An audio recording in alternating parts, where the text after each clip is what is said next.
To jeden z tych albumów, który w momencie wydania był dla fanów sporym zaskoczeniem. A to dlatego, że zespół poczynił w nim kroki w stronę industrialnego metalu. Ale w ostateczności został zaakceptowany, gdyż kompozycje na nim są niezwykle udane. A albumem tym jest Samael Passage.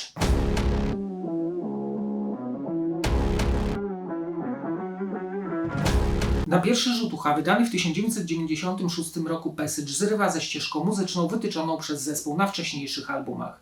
Jednak po spokojnej analizie dochodzimy do wniosku, że jest konsekwencją drogi obranej na kapitalnym Ceremony of Opposites z 1994 roku, a rozwiniętej na epce Rebellion z 1995. Na tych dwóch wydawnictwach daje się już odczuć ten mechaniczny kierunek, w którym podąży zespół. Na Passage kapela objawiła to w pełnej krasie, emanując zimnym, industrialnym klimatem jak nigdy dotąd. Xi, wcześniej również perkusista zespołu, zrezygnował z tego instrumentu, proponując automat, który sam go również zaprogramował, co wbrew pozorom zajęło mu 2 razy więcej czasu, niż miałby odegrać tę partię na żywo. Ale właśnie zastosowanie tego automatu perkusyjnego nadaje płycie tego technologicznego sznytu, choć wcale nie brzmi on tak bardzo bezdusznie. Szwajcarzy na Passage w zasadzie zrezygnowali z black metalu sensu stricto, zastępując wątki szatańskie duchowością wschodu oraz wątkami filozoficznymi, które to w sposób idealny połączyły się z dark elektronicznym metalowym łojeniem. Drugi gitarzysta Chaos wzbogacił brzmienie Worfa mocą swoich strun, dzięki czemu riffy są ciekawe, mocne i bardzo chwytliwe, łączące technologiczne ciosy z intensywnym chłodem. Tę chłodną temperaturę utrzymuje również surowy wokal Worfa, który jest agresywny, ale ma również ton mentora, który swoimi opowieściami poucza, czego się wystrzegać w życiu, a na co zwracać uwagę. Sama muzyka, jak to u Samaela drzewiej bywało, jest mocno rytmiczna oraz motoryczna, wzbogacona świetnymi samplerami oraz popisami klawiszowymi Xi, które raz są elektronicznie bezduszne, raz znowu pełne klasycznych pasaży tworzących organową apokalipsę. Wyróżnikiem albumu jest na pewno jego brzmienie, nad którym czuwał Waldemar Sorychta w Woodhouse Studio. Jest ono niesamowicie klarowne oraz czyste, każdy instrument jest bardzo dobrze słyszalny, co sprawia wrażenie klinicznej, technologicznej pustki. Zespołowi należą się słowa uznania za kroczenie obraną przez siebie ścieżką, bez oglądania się na innych. Tą płytą odmalował wspaniały kosmiczny pejzaż, korzystając ze starych patentów, jak i nowych lodowatych palet barw. Dla większości słuchaczy album był zaskoczeniem, a nawet i początkowym szokiem. Jednak gdy on minął, wszyscy zgodnie stwierdzili, że to bardzo dobry album jest, a nawet dość wizjonerski. Czas posłuchać fragmentów tego dark industrialnego krążka. Album rozpoczyna fenomenalny Rain, który stał się jednym z klasyków zespołu. Zabójcze riffy, mocny rytm oraz tajemniczy wokal, który jest wspomagany monumentalnymi klawiszami. Chwytliwy refren z podwójną stopą tworzą ten potężny hymn nocy. Tekst jest metaforyczną opowieścią o odrodzeniu i oczyszczeniu symbolizowane przez deszcz. Mówi również o tym, że dzięki doświadczeniom jesteśmy gotowi na nowy etap życia.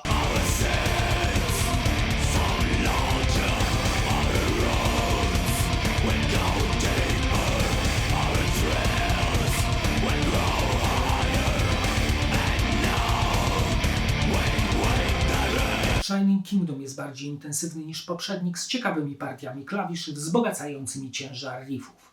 Wokal Worfa jest agresywny, wyczuwalny jest również ten jad znany z wcześniejszych albumów grupy. Rytm jest motoryczny, dotykający wręcz odległych galaktyk. Kawałek pełen pasji i industrialnej siły, opowiadający o poszukiwaniu własnej tożsamości i sensu życia, które są ukryte w nas samych.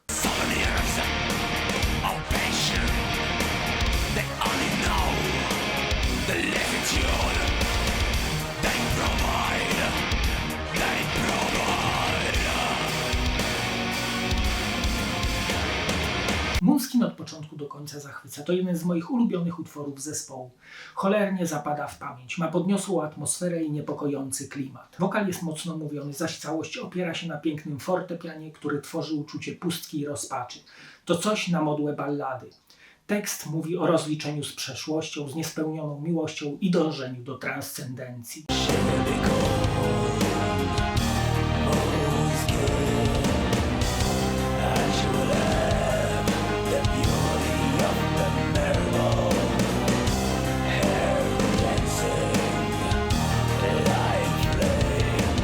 Album zamyka A Man in Your Head ze świetnym riffem, który powiedziałbym, że jest nawet wesoły. Świetne sprzężenia, ostry wokal Worfa i miarowy rytm tworzą industrialny klimat utworu. To mocny i ciężki utwór nawet bez stejków oraz białka. Tekst mówi o obronie myśli i ducha przed manipulacją.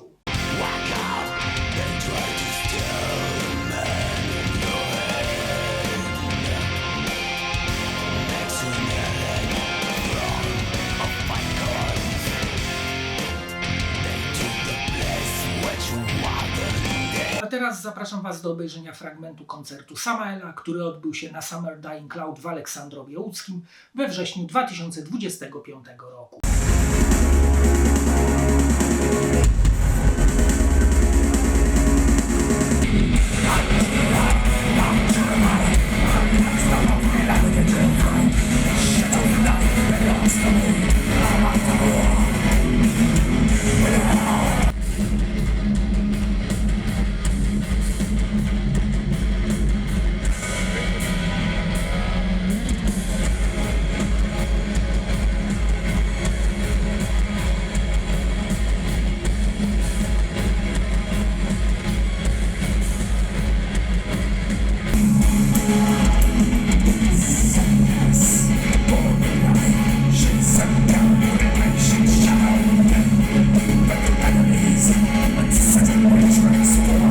Zobaczmy teraz okładkę i wkładkę. Okładka jest surowa, minimalistyczna, przedstawiająca realistyczne zdjęcie księżyca na czarnym tle. Motyw podkreśla kosmiczny i mistyczny klimat albumu, na górze nazwa zespołu, na dole tytuł albumu. Wkładka jest w kolorystyce granatowo-czarno-białej, widzimy na niej technologiczne elementy, grafiki przedstawiające kosmiczne struktury oraz teksty wydrukowane w futurystycznej formie, więc wszystko pasuje do muzyki. Na stronie zamykającej wkładkę umieszczono zdjęcie fragmentu powierzchni księżyca, tytuły utworów twórców muzyki oraz tekstów i producenta. Płyta CD jest w kolorystyce czarno-niebieskiej, przedstawiającej, a jakżeby inaczej, księżyc. Niżej wydrukowano nazwę zespołu, tytuł albumu oraz logo Century Media. Na stronie zamykającej pudełko wydrukowano fragment zdjęcia kosmicznej struktury, tytuły utworów, nazwisko producenta, czyli Waldemara Sorychty oraz logo wydawcy. Passage to album, który dla jednych był końcem, dla innych początkiem Samaela.